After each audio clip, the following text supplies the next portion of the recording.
Amorim has just got away with it once again. He should have been sacked today after conceding that goal number one. How do you let Wolves score for the first time in 8 hours? How do you make that Man United? And we are at a point in the season, we're at a point in Ruben Amorim's tenure where we are fearing not just the big teams, not the mid teams, not the bad teams. We are fearing the worst Premier League side to ever exist. You could argue that because you could argue Southampton was bad. You could argue Derby back in the day was bad. Who's to say that Wolves are not going to hit the same exact point? We were creating a lot of chances today, and we did deserve to win that game by 3 goals, yes. However, there were periods in that game, especially after we scored the first goal, where we looked very much like conceding one and then maybe two even. And had that been a better side, like we've seen in the past few weeks, we would have drawn that game, or just like Everton, we would have lost that game. But Ruben Amorim is so lucky, and I'm sure all of you can agree with me as well. Right? At what point, even if you are Amorim, at what point do you just cut your losses? You say, the guy just talks too much bullshit. In a press conference, the guy says what he wants. He says the same words again and again and again. And do you know what this is? Do you know what saying the exact same thing till somebody believes something is called? It's called propaganda. The guy is running propaganda similar to a nation in Europe back in 1945, if you know what I mean. This is the level of brainwashing that Ruben Amorim is trying to run on all United fans. With Kobe Mainoo, with the whole Carrington vibe, with how we play, he's essentially making us look like idiots. Every second that we defend Ruben Amorim, he's making us look like fools. Because the play style is not improving. That right-hand side is now just looking null and void. Yet, he takes off players who are actually playing pretty decent. For example, Mason Mount today. Mason Mount, he won man of the match. I wouldn't say he was my man of the match, but he was definitely second after Bruno Fernandes. Fernandes was by far the best player. Yes, his mistake led to the first goal. However, the rest of the game, I don't like Bruno. But I have to admit, the guy was teetering on world class, at least for today's performance. And you have to admire that. Mason Mount was number 2. So if Mason Mount is number 2, and we saw that right hand side, it was absolutely horrible today. And has been, not for today, not for the last game, but for 3-4 games already. Ahmad's not been on it, and Mbomo's been absent. Yes, I know Mbomo scored, but the guy has been absolutely poor. Cunha has been absolutely poor. Yet these 3 guys, Ahmad, Cunha and Mbomo, they didn't get taken off.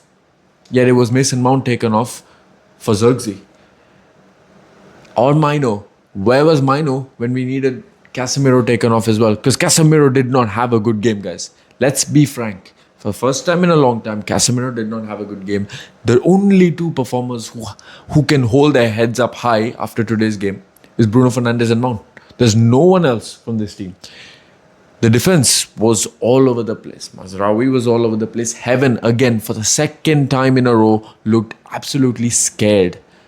Now, what this is that because of a recurring injury? Is that because he's trying to nurse an injury? That he's trying to protect himself from getting another injury? Maybe. But I think it has to do with how the manager is setting up this team. We don't have De Ligt in the middle, right? So that means no leadership. But when you don't have leadership per se, the next leader you look to is your manager. Because your captain is your first leader, and then is your manager, obviously, because the manager is not on the pitch. Now, you look at the setup and the way that we set up in this midfield with these wing backs, with these centre backs. Guys, every shot, every cross that comes into the box, we are scared we will concede. Now, admittedly, Lamens is not Onana. He is not Bayinde, not even close to that bad. However, the guy is showing that he is not a mature keeper. He's not at the level because he's going to build up to that maybe, but not at this moment. So, if you have a keeper like that who's still adjusting to the league, who's adjusting to the big expectations of Man United, you need some leaders, or if not leaders in the team who are injured, then you play a system that accommodates the goalkeeper, a system that accommodates a young 19-year-old centre back, a system that does not leak chances, that does not leak openness in the midfield.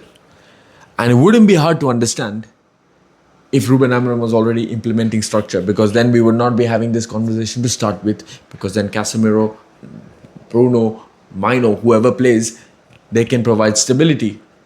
But here's what I'm saying. For the next game, we need to see Fernandes at 10, right? One of Cunha, Mbomo or Ahmad. In fact, let me say two of Cunha, Mbomo and Ahmad should be dropped for the next game. Because if we want to see progress, we need to see that the players that are playing deserve to start. I never thought I would be saying this 2-3 weeks ago, but Mason Mount and Bruno Fernandes should be starters for the next game. I'm not saying they were absolutely perfect, but the truth is that we have players who are performing not at the best levels, but better than the rest. Those better than the rest players should be playing in their prime positions. And we're thinking now, Cunha and Mbomo, long term, or at least for the next 5 years, they're very good signings. But for this moment, they are not playing at the level, which is why. Let me ask you the guys a question anyways.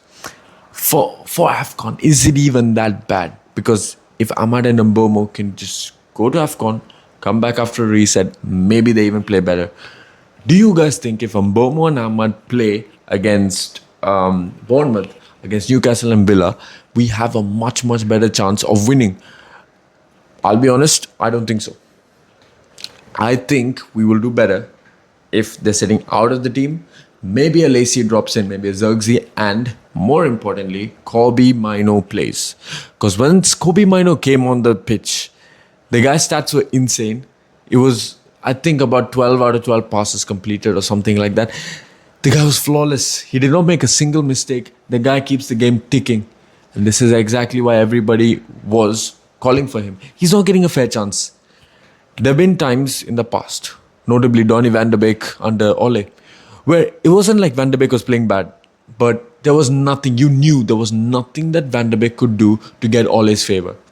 We're in the exact same position with a player who plays in the exact same position under a similar manager who was just stubborn to change his ways. So, all these years later, what have we learnt? The one thing we shouldn't do this time, which we didn't do with Van de Beek, is put fan pressure. And to be fair, I heard the applause when Kobbie Mainoo came on. I really applaud the United fans because they understand. They understand this is bullshit.